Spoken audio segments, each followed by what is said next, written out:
আজকের ভিডিওতে আমি গিয়েছিলাম পাকিস্তানের সবচেয়ে বড় মসজিদ ফয়সাল মসজিদ, যেটা ইসলামাবাদে অবস্থিত। আর ফয়সাল মসজিদ সম্পর্কে এবং ফয়সাল মসজিদটা দেখতে সমস্ত ভিডিওটা দেখতে থাকুন একদম লাস্ট পর্যন্ত। তো আসসালামু আলাইকুম। মসজিদ দেখার জন্য আমি সকালবেলা বেরিয়ে পড়লাম গাড়ি নিয়ে। রাস্তায় দেখতে পেলাম সেন্টারাস, যেটা পাকিস্তানের সবচেয়ে বড় শপিং মল। তারপরে দেখলাম অনেক সুন্দর এনভায়রনমেন্টে পাহাড়ের দৃশ্য। অবশেষে পৌঁছে গেলাম আমার গন্তব্যস্থল ফয়সাল মসজিদ, পাকিস্তান।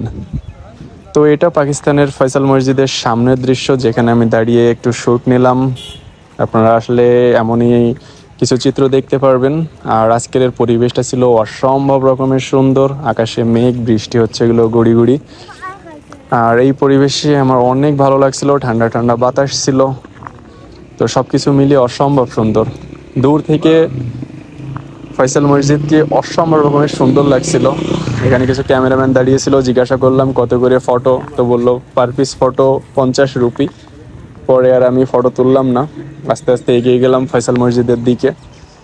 ফয়সাল মসজিদের যে ডিজাইনটা আপনারা এখান থেকে দেখতে পাচ্ছেন, এই ডিজাইনটা অ্যাকচুয়ালি করা হয়েছিল যারা আরব দেশের বেদুইনরা মরুভূমিতে থাকে, কাফেলা বানায়, সেই কাফেলা টাইপের। কারণ এই মসজিদটা বানানো হয়েছিল আরব দেশের সৌদি আরবের যে বাদশাহ কিং ফয়সাল, তিনি বানাই দিছিল এটা।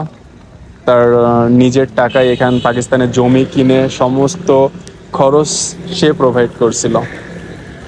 তারপরে এগিয়ে যাওয়ার পরে দেখতে পেলাম এখানে জুতো রাখার জন্য জায়গা আছে, যেখানে আপনাকে 10 রুপির বিনিময়ে জুতো রেখে একটা টোকেন নিয়ে ভিতরে যেতে হয়, কারণ জুতো অ্যালাউ না ভিতরে যাওয়ার জন্য।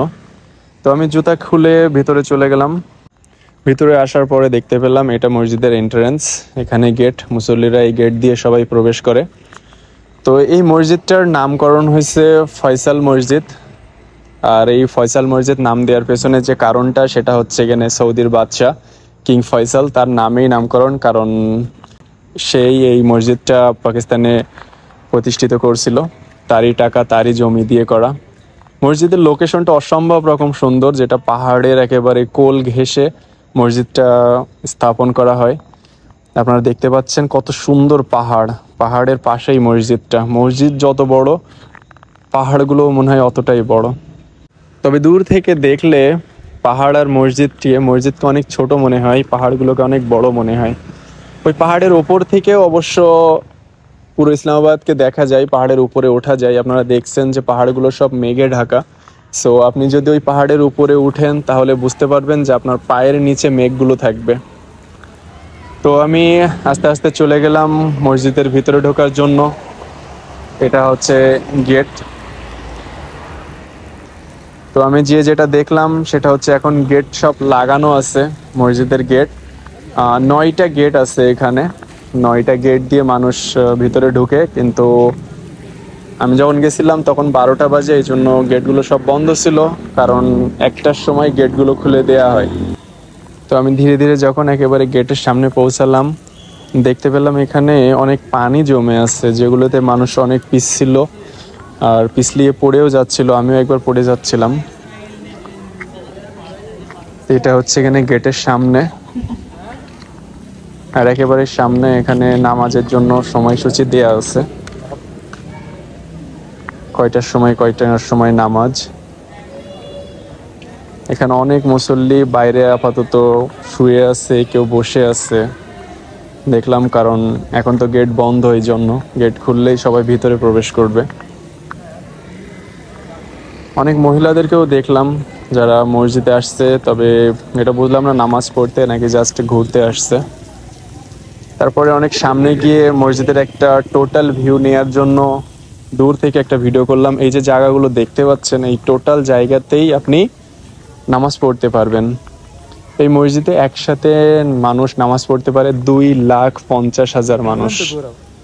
2,50,000 মানুষ একসাথে নামাজ পড়ার ধারণ ক্ষমতা আছে এই মসজিদের। তার মানে আমি বাংলাদেশের যশোর জেলার ছেলে, তো আমার যশোর জেলায় 2,98,000 মানুষ আছে আনুমানিক। তো সেখান থেকে বাচ্চাদেরকে বাদ দিলে 2,50,000-ই ধরেন। 2,50,000 মানুষ এই মসজিদে একসাথে নামাজ পড়তে পারে, পুরো যশোর জেলার মানুষ। তো তাহলে বুঝতে পারেন এটা কত বড় একটা মসজিদ। আর এটা হচ্ছে অজুখানা, মসজিদের অজুখানা, যেখানে একসাথে 500 জন মানুষ অজু করতে পারে। তো আমি অজু করে সোজা চলে আসলাম মসজিদের ভিতরে। এটা মসজিদের ভিতর, মাশাআল্লাহ অসম্ভব রকমের সুন্দর, লাল গালিচা দেয়া আছে, অনেক সুন্দর করে বানিয়েছে। যেহেতু টোটালি খরচা সৌদির গভর্নমেন্ট উঠিয়েছে, সো খরচের কোনো কমতি রাখে নাই, এত পরিমাণ খরচ করা হয়েছে মসজিদে। মসজিদে ঝাড়বাতি লাগানো নাই, আমি আরবে দেখছি বেশিরভাগ মসজিদেই একটা করে ঝাড়বাতি লাগানো থাকে ভিতরে, কিন্তু এখানে এটা ঝাড়বাতি না, এটা একটা শো পিসের মতো 30 ফুট বাই 30 ফুট এত বড় একটা শো পিস আছে, যেটা দেখতে অনেক সুন্দর। ক্যামেরাতে অনেক ছোট মনে হচ্ছে, কিন্তু এটা আদৌ এত ছোট না। তো নামাজ পড়া শেষ হয়ে গেল আমার। নামাজ পড়া শেষে সব মুসল্লিরা এখন বের হয়ে যাচ্ছে, আমিও তাদের পিছন পিছন বের হয়ে গেলাম। মাত্র 3 কাতার মুসল্লি হয়েছিল। এত বড় মসজিদ আর এত লাখ লাখ মানুষ নামাজ পড়তে পারে, 3 কাতার মুসল্লি হয়েছিল। হ্যাঁ, এটা হচ্ছে তারই সাইডের পাহাড়ের দৃশ্য, অসম্ভব রকমের সুন্দর দৃশ্য। অবশ্যই এই উপরে যাওয়ার আমার ইচ্ছা আছে, খুব শীঘ্রই হয়তো এই পাহাড়ের উপরে আমিও যাব, তখন দেখতে পারবেন এর উপর থেকে এই ফয়সাল মসজিদ কত ছোট মনে হয়। এটা ফয়সাল মসজিদের একেবারে কর্নারের সাইড থেকে ভিডিও নেয়া। এখানে বসার জন্য অনেক জায়গা আছে, যেখানে আপনি বসে থাকতে পারবেন, যেখানে বৃষ্টির পানি পড়ে না।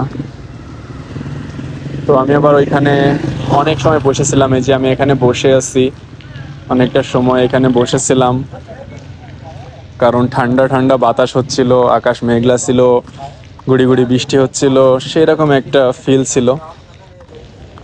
তো নামাজ পড়ার পরে আমি প্রায় 2 ঘন্টা বসেছিলাম এখানে।